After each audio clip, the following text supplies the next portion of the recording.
today we're going to continue our discussion of rotation. Let me just review what we know. We have rotation. All right, so we have Newton's laws. On the one hand, we have the usual F net equals ma times the, where a is the center of mass acceleration. And we also have that the torque is equal to I alpha, where I is the sum mi Ri squared. Okay? And the alpha is the angular acceleration. All right? So this is would use in part A of the quiz. And then for, we also know the energy of rotation. I can write kinetic energy is equal to 1/2 I omega squared. And for rolling without slipping, we have that the total kinetic energy is 1/2 mv squared plus 1/2 I center of mass. Okay, so those are some of the main results that we obtained last time.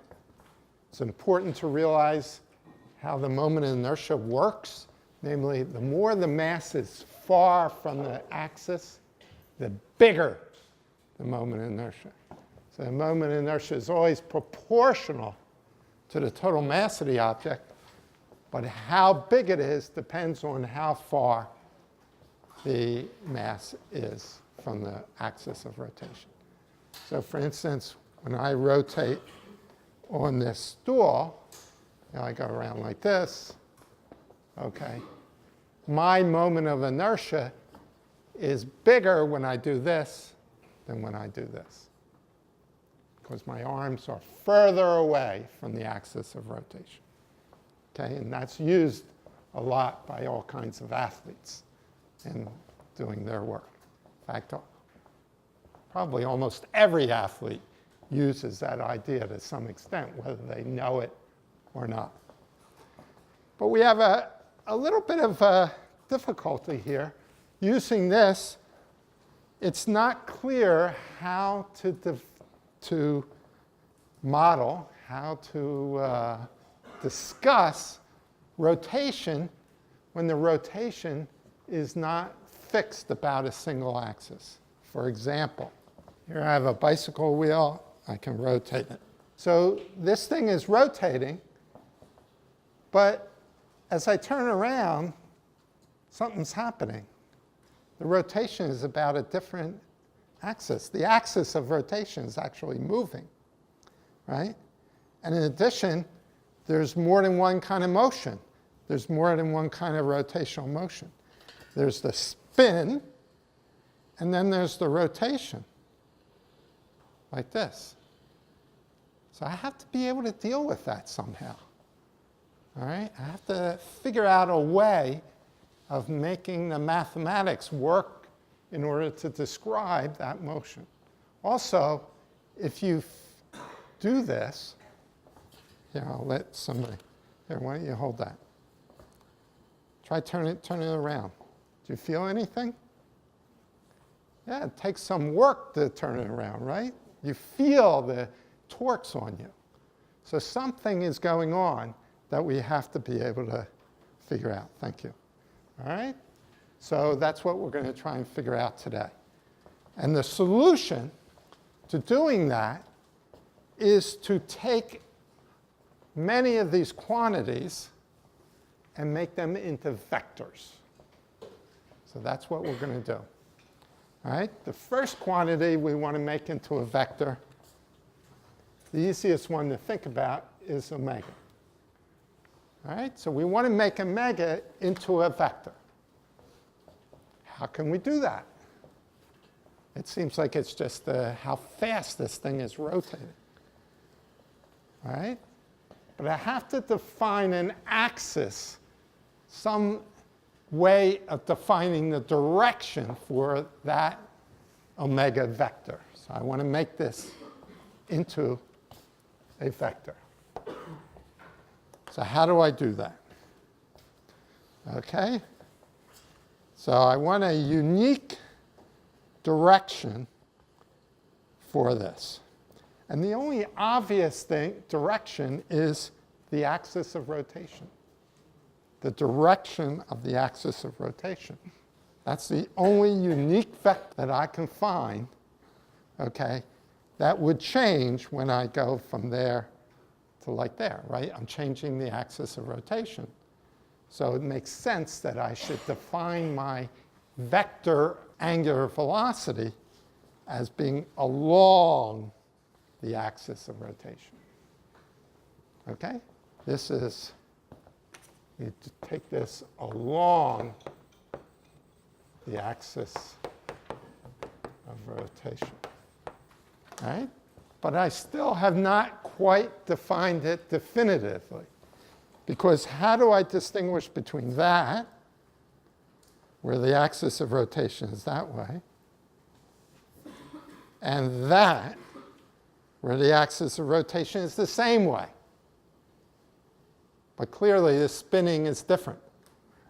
In one, it's clockwise, and the other, it's counterclockwise. And I always have to look at a clock to see which one's which. Okay? All right? But one's going one way, one's going the other way. So now we have to invoke a convention.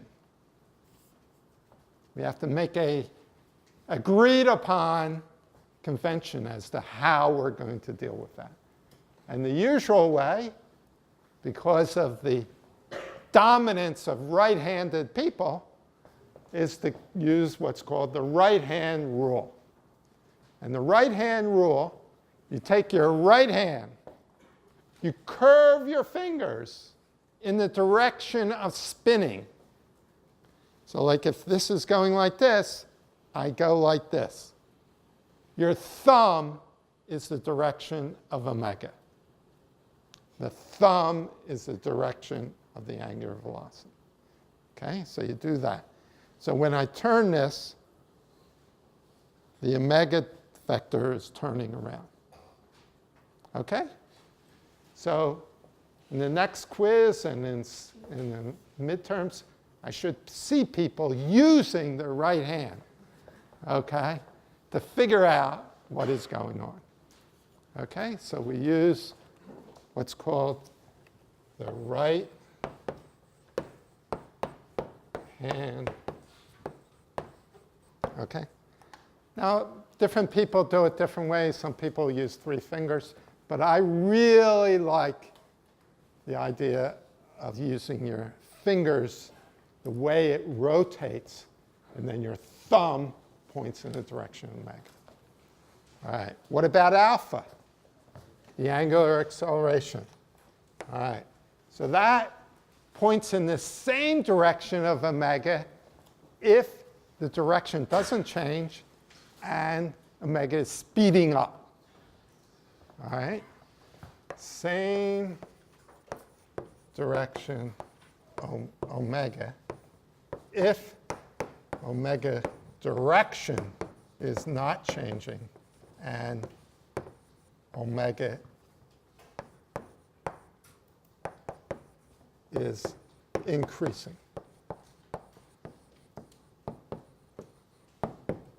All right, and then it's in the opposite, decreasing.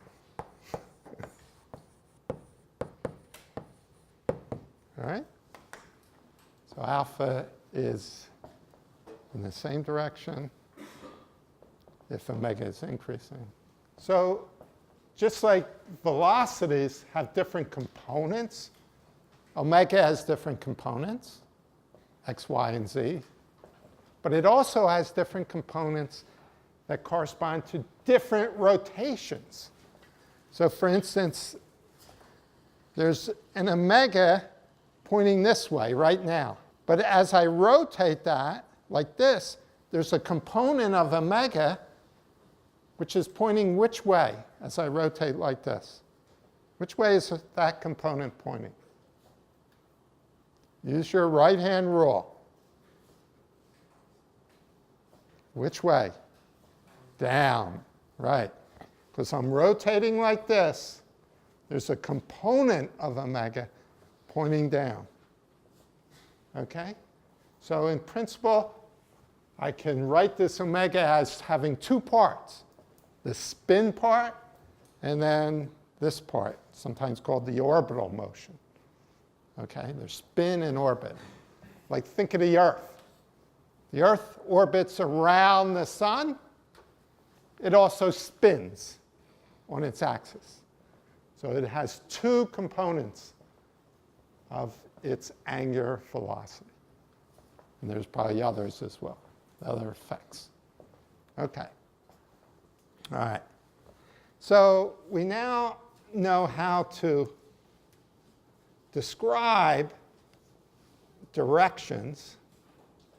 All right. But now we need a mathematical way of dealing with this equation here. How do we deal with the fact that a torque can not only change omega, its amplitude, how fast you're rotating or how slow you're rotating, but can also change direction. And we also, remember when we developed the concept of torque, it was pretty clear as I'm rotating on this stool here, right? I'm going around like this.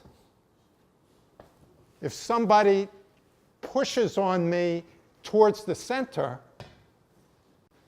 they're not doing anything.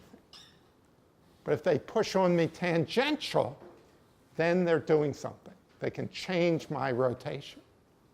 How do I deal with that? All right, so we need a mathematical method, a rule, a tool, an operation in order to do that. And the tool we need is what's called the cross product. So we need something such that a mathematical operation such that when the two vectors for the torque, let's say the moment arm vector, the vector from the axis of rotation to where the force is applied, and the direction of the force, we need a mathematical operation, okay, such that when those two vectors are perpendicular, you get the maximum value. When they're parallel, you get 0. Also, we need that multiplication to give us another vector. We have to have torque as a vector because alpha is a vector. All right? We have alpha as a vector up there. All right? So our way of doing that is called the cross product, sometimes called the vector product. Remember, we had the scalar product or the dot product before. The dot product of two vectors gives you a scalar, just a number. The cross product gives you another vector. All right? And it's written this way. So I have two vectors, A cross B. And this is why, for some of you, I urge you not to use crosses when you just multiplying numbers, because you might confuse it with the cross product. Just like you shouldn't use dots when you're multiplying numbers. If you have to use something, use parentheses. All right, so this is the cross product. How do we get the direction of the cross product? Okay, so that's the first thing. And then the second thing is, what is the magnitude? Now all this, there's no physics behind this, except that the physics is motivating the definition. All right? So again, the direction comes from the cross product, from the right-hand rule. So we take two vectors A and B. I take the vector A. I put my hand along A. I then curl it into B, and C is out of the blackboard. Okay? So C is always perpendicular to both A and B. A and B define some kind of plane. C will be perpendicular to that plane. And so the direction comes from the right-hand rule, right-hand rule. So whenever you take a cross product, you put your fingers along the first vector, curve it towards the second. Your thumb tells you the result. Any questions on that? I have a meter stick here. I'm exerting a force in this direction. Everybody see that? The moment arm is from here to here. What is the direction of the torque? I want to see everybody's right hand doing that. All right, here's R, here's F. So which way is the torque? I want to see your right hand. Up, right. R, crossed F, up.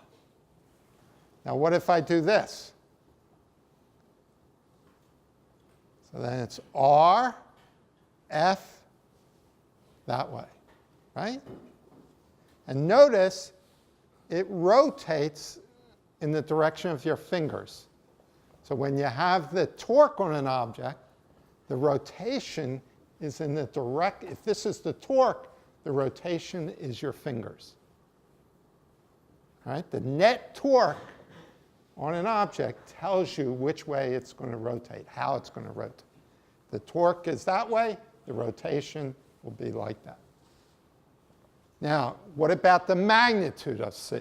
So the magnitude is given by the magnitude of A, the magnitude of B, times the sine of the angle between them. So that would be theta. AB sine theta.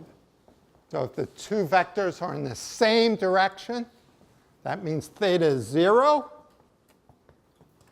right? And then the cross product is simply A times B. Is simply 0. If they're perpendicular, then theta is 90 degrees, and then C is just A times B. So in most of the problems we've thought about so far, when we calculated the torque, it was just R times F. That's because R and F were perpendicular. Okay? But they're not always going to be that way. All right? Many of the problems we're going to do today and tomorrow, on Thursday, will not have the vectors perpendicular. So you just have to remember the vector product is AB sine theta. Remember the scalar product, the dot product, was AB cosine theta. But the vector product, the result of it is another vector. So now we can write our results over here in a more general way. All right? So now we have the torque, which is defined as the net torque. I have to sum over all the forces, and then it's Ri cross Fi. All right? So this is the torque. Torque due to the I force. So you have more than one force, you have more than one torque. The net torque is that, and that's equal to I alpha. Okay? Let's look at an example. So if I spin this, right now, is there any torque on it? Is there a torque on this bicycle wheel? No. There's probably a little bit of a torque at the axis, which is causing it to slow down. But other than that friction, there is no torque. Now, when I turn it, do I have to exert a torque on it?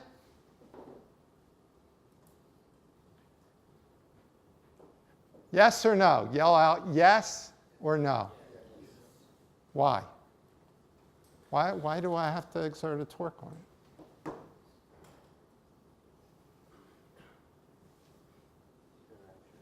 The direction is changing. alpha is different because the direction of alpha has changed. It now has a component, not just along this axis, which is 0, but it has a component going like this, right? There's a component of alpha this way. So what's the direction of alpha? When I turn it this way, what's the direction of alpha? So I'm spinning it, and then I turn like this. What's the direction if I go faster and faster? I can't do it too long. All right? If I speed up in this direction, going like this, what's the direction of alpha? Down, right? Because omega is going this way because I'm turning this way. And if I'm speeding up, the direction is down, right? It's in the same direction. Okay? So since there is an alpha, there must be a torque. Where's that torque coming from? When I do this, where's the torque coming from? Where's it coming from when I do this? Who's exerting the torque? Me! I'm exerting the torque. My hand is exerting the torque. Where is the torque being exerted? Where's the force on my hand exerted on this bicycle wheel? Where is it? Where? Where do you think I'm exerting the torque? What? Yeah, near the axis. And for that reason, it's hard to do. It actually hurts a little. This is not, I wouldn't recommend doing this for an hour. Okay? It'd probably be bad for your hand. Okay? Notice that changing the direction, I have to do that. That's a lot of work. But if I do just this, it's actually not that hard. Because I exert the force here, but the torque is big, but it's big because R is big. Right? Whereas here, if I exert the torque here, R is small. On the other hand, if I do this, it's not so bad. Not so bad. Because my R axis of rotation is through my head, and R is bigger. So I don't have to exert much torque to do that. Okay? So when evaluating torque, you have to worry not just about how much force you add, not just about what direction the force is acted, but also you have to worry about the moment arm, the distance between the axis of rotation and where the force is applied. So far, we've had an analog for almost everything we've done in rotation. We have a Newton's law for rotation over here. We have an equivalent, something that plays the role of mass, namely the moment of inertia, over here. We have the kinetic energy over here. We have angular momentum, angular velocity plays the role of velocity. Angular acceleration plays the role of acceleration. There's one quantity we haven't quite defined yet, and that is a quantity analogous to momentum. What is the quantity analogous to momentum? So the quantity analogous to, I'll call it linear momentum, which we use P for, is angular momentum. And we give that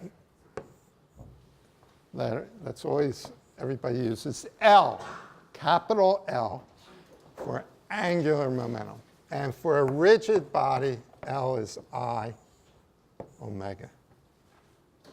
So that's what it is for a rigid body. So this is a rigid. If we have more than one axis of rotation, more than one rotation, then L itself will have different components. And there could also be a different I In fact, there usually is a different I for each component. So when I rotate this way, I have to use the I about this axis. But then when I'm rotating like this, I'm using a different I. I'm using the I about the axis through my head.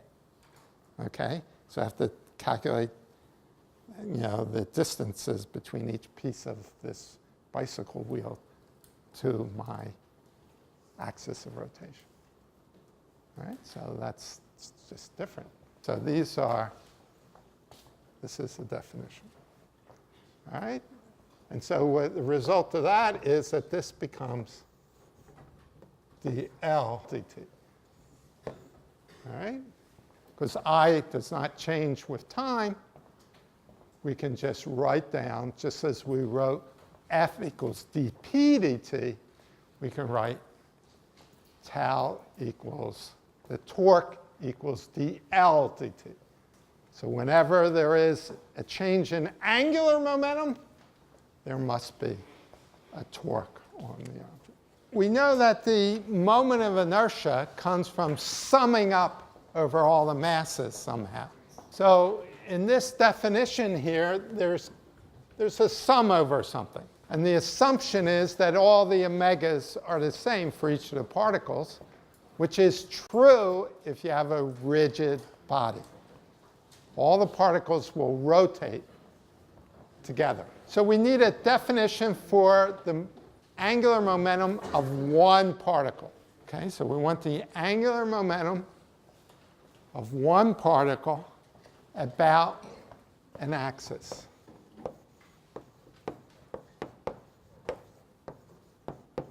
Right? And the definition is this, right? Where this is the momentum of the particle. So if I write for one particle, I have that. So this is momentum.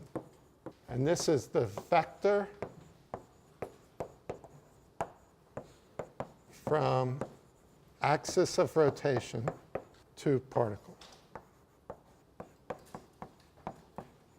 Of course, you could always pick any point about it. So just to give you an example, let's say a particle is moving with velocity v like that, and I take my axis of rotation like right there. All right? So this would be Ri, okay, and L would be Ri cross NV. So that's what it would be. All right? And which direction would it be? I take R cross V into the blackboard, into the board. So that's my cross product. Okay. Now I want everybody to sit next to somebody. All right? Make sure you're next to somebody. I want you to show that this definition leads to that. So you take an object. Here's my object. It's rotating around like that. It's some kind of object. It's spinning around like that. Here's the ith particle with mass m sub I. So I want you to take that, take this definition, you can use that, and prove that.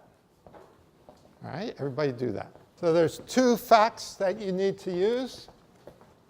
One is that the magnitude of VI is simply the magnitude of Ri times omega. Right? It's R omega. So I need to know this Ri, and then omega is the same for all of them. The other thing is that Ri and Vi are perpendicular. Right? Because this is Ri. Vi, though, is into the blackboard if it's rotating like this. Right? So Vi for this point right here is into the blackboard. Ri is that way. They're perpendicular. Okay? So this is equal to Ri times omega times Ri times omega. And then when you sum up over all the Li's, you get Ri squared mi, that sum, times omega. And this is your I. Okay? And the cross product, Ri cross omega, is in the same direction as Ri cross V, rather. It's in the same direction as omega, right? Ri is this way. For that point, for instance, crossed into Vi is up. If I take this point here, I have Ri is this way. But now, since it's rotating like this, V is out of the blackboard. So I have Ri, Vi, omega is still up. Every particle in this object will have an Ri cross Vi that is up. And that's the direction of omega. Okay, so that's how you get from here to here. So these two are equivalent. Okay? So now we know how to calculate the angular momentum of a particle and of an object, an extended object. Particle and an extended object. All right? Now, if we look at the top equation, notice that if there is no net external torque, what happens? If there's no net torque, what happens to the angular momentum? Is it 0? No. It's no. The angular momentum is a constant if there's no torque. So we have the conservation of angular momentum. So this can happen with all kinds of things.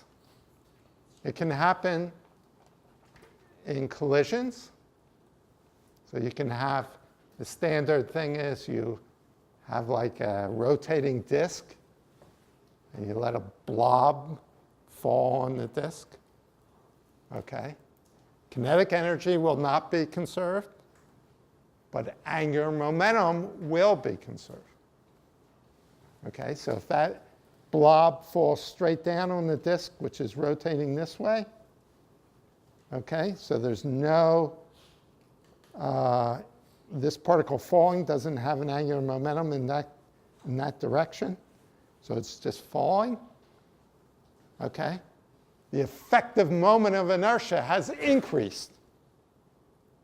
And so the omega, the angular velocity, will decrease so that the angular momentum stays constant. Okay, and we'll do a bunch of other examples in a minute. What about the internal torques? What happened to them? I have an object that's spinning. This is spinning. What about the internal torques? Each particle has perhaps a torque due to another particle. Remember, for the case of translation, the internal forces cancel. Right? Why did they cancel? Which law of physics? Newton's third law. What about here? Do they cancel here? So let's say here's a particle, I. Here's another particle, J. All right? Let's say I exerts a force on J like this, Fij. What's the torque on J? So I take R. Am I rotating this? It's that way, right? What's the force on I going to look like? Which direction? Is it going to go this way? Say no or yes. This way? No. All right, so that's F. The force on I due to J. So in this case, the torque was out of the blackboard. All right. Anyone remember how you indicate out of blackboard? Either a cross or a dot. Anyone remember? Know that? Let's see. What is it? Is it a dot is out? Yeah. Yeah. Dot is out of the blackboard. And a cross is into it. So that's out. All right. So I have R cross F out. So this is torque. The torque IJ. All right, now what about the torque JI? So it's F cross I, right? F, R, right? R is this direction. Is that right? Cross J. Is that out of the blackboard or into the blackboard? That's out also.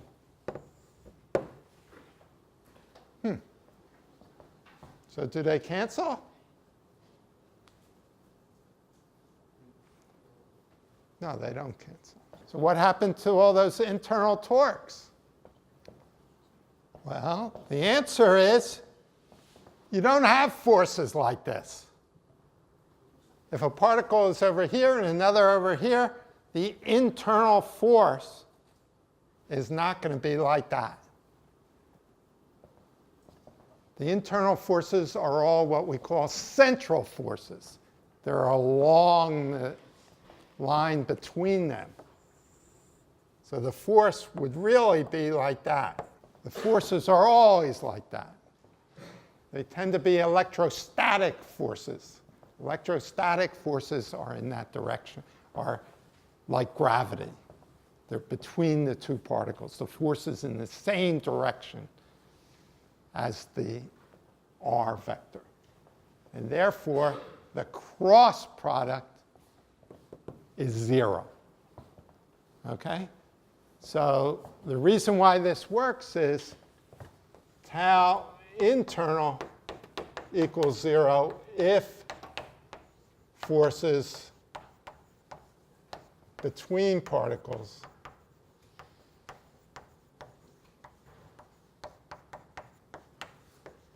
are central forces. All right? In other words, the forces are along the vector between the two particles. So the internal torques do indeed cancel. But it's due to the fact that the forces are central forces. If you have non-central forces, you will not get this. Okay? All right. So we have angular momentum conservation. Let's show this. Can I have a volunteer?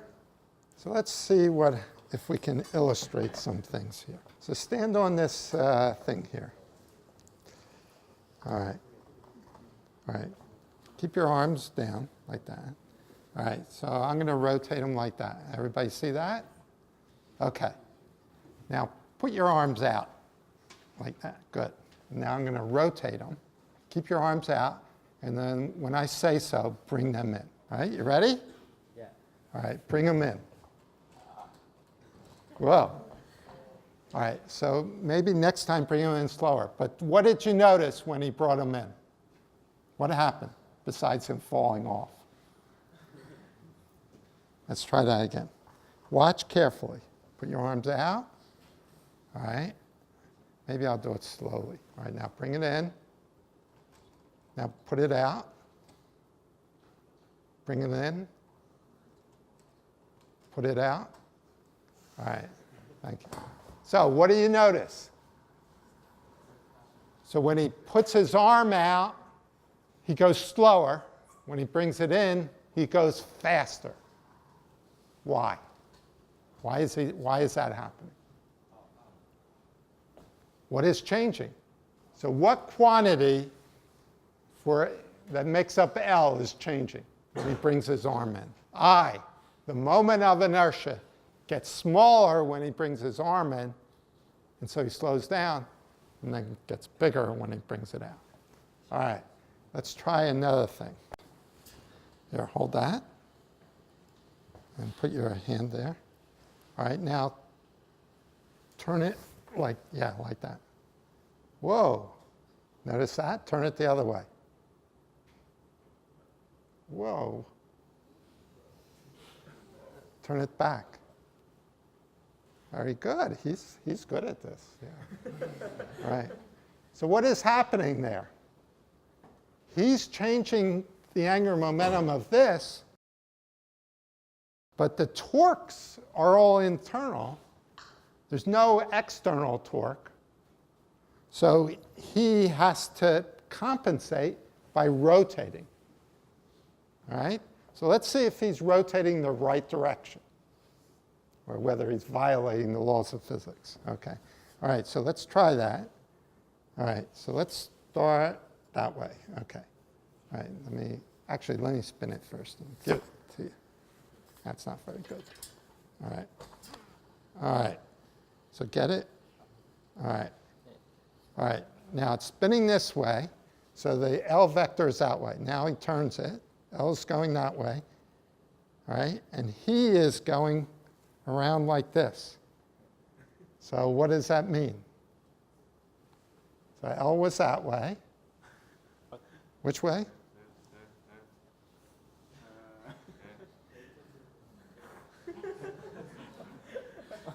Yeah. See, now it's going so slow that if he turns it, it doesn't do much. Like turn it now. Yeah, very slow. Let's think about that.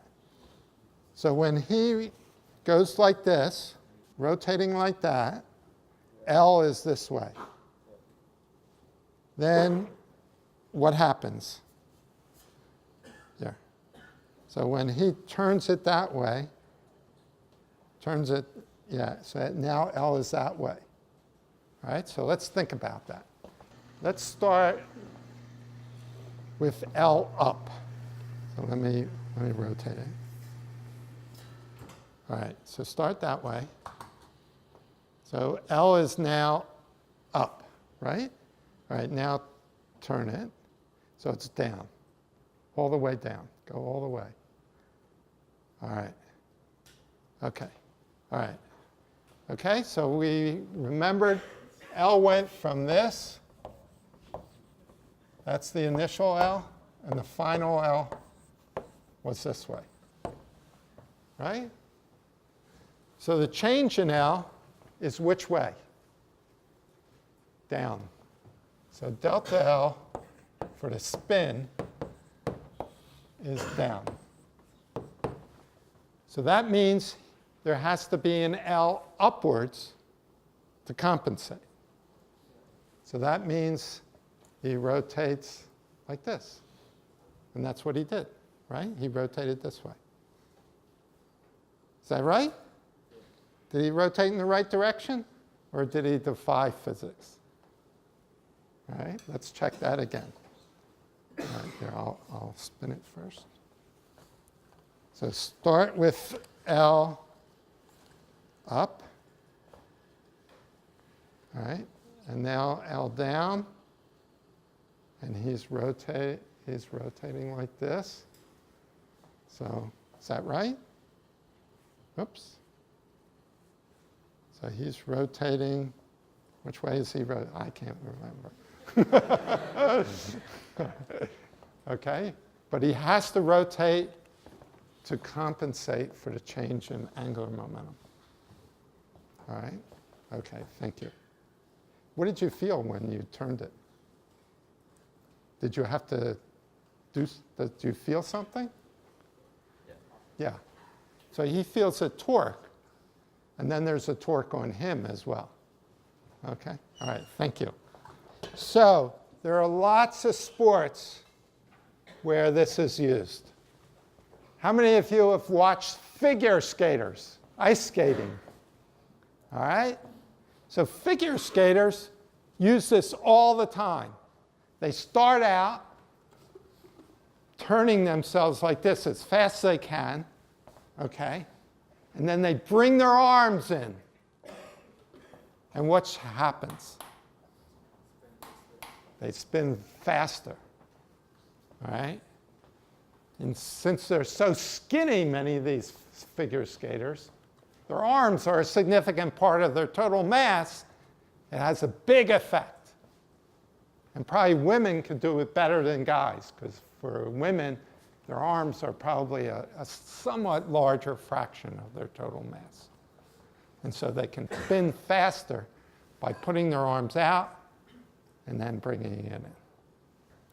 Okay. Another example is divers. So what does a diver do? A diver starts out straight like this, right? They're on the diving board, and they bounce up and down, and then they go up like that, and then what do? What do they do? They pull their legs into their body into what's called a tuck position, right? So they go from being sort of like that to being like that.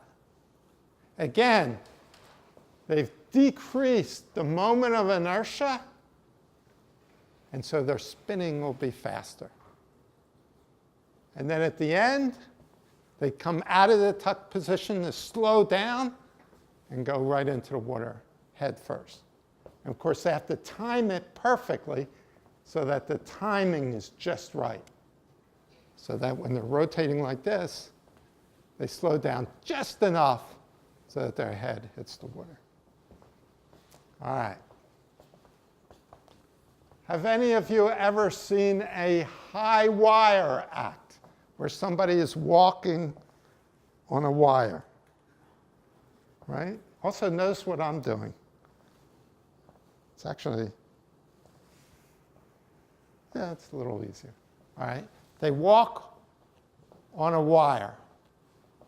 And what do they hold? They hold a stick, a pole. How big is that pole? Is it this big? It's longer, right? Real long. Why do they do that? Why does that help them? Use the ideas up here. What is trying to cause them to fall? What force on them is causing them to fall? It's trying to cause them to fall. Is it the force of the wire on their feet? What is it?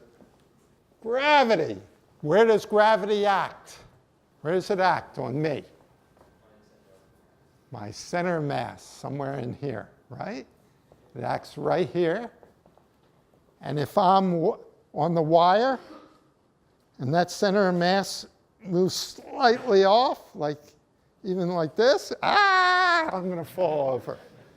I am going to fall over because there's a torque on me. There's a force. Here's me falling off the wire. Right? So there's a force over here, down like that. That's gravity. And then there's a small moment arm about the axis of rotation. If I'm out here, so there's a moment arm going like this, and I have R cross F, I will fall. Okay? So I'll fall down. What does the pole do? What does that do?